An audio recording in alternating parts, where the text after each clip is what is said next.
What's really different about the Snowden leaks is both the extent of the information and the extent of the data that was revealed, and the fact that things that activists and surveillance experts and privacy advocates have known and been concerned about for a long time, that there's now evidence to demonstrate what people who follow these issues have always known is there. But now we know it and we can see it.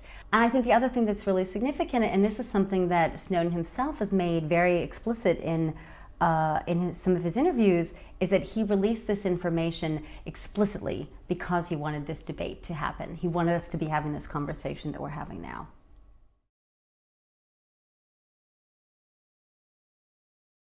The Freedom of Information Acts are a really critical vehicle for the general public, again, for citizens, and also especially for journalists to be able to get access to certain kinds of information and have a mechanism for transparency in a government. In this case, we're talking about information flows in multiple directions. We're talking about what we have the right to know from the government, what they know about us, and other kinds of government policies. What kind of transparency can we expect from the state?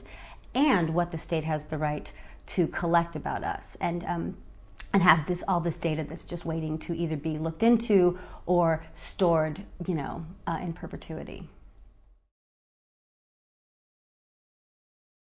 From a foreign policy and a national security standpoint, one of the important issues that has been brought up by the Snowden leaks has to do with the U.S.'s reputation in the world, not only as a leader on internet freedom and how there are concerns with these revelations of how that's so inconsistent with the U.S.'s own practice domestically among its and against its own citizens, and also what it has to do with certain bilateral relations.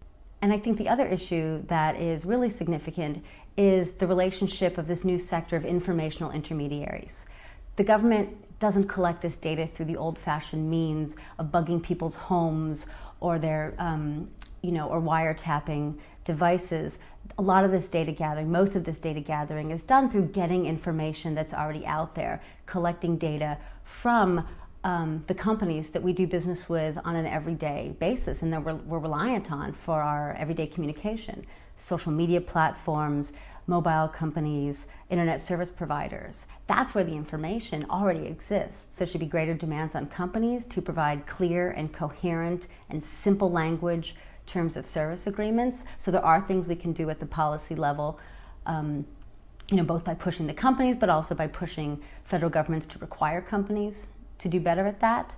And we also need to take some responsibility for being more aware of the information that we're giving up every time we use these services. And maybe there comes a point where we need to ask, are there services that it would be better off paying a monthly fee for than kind of using for free, but that we're paying with our data and our intellectual property and our identity?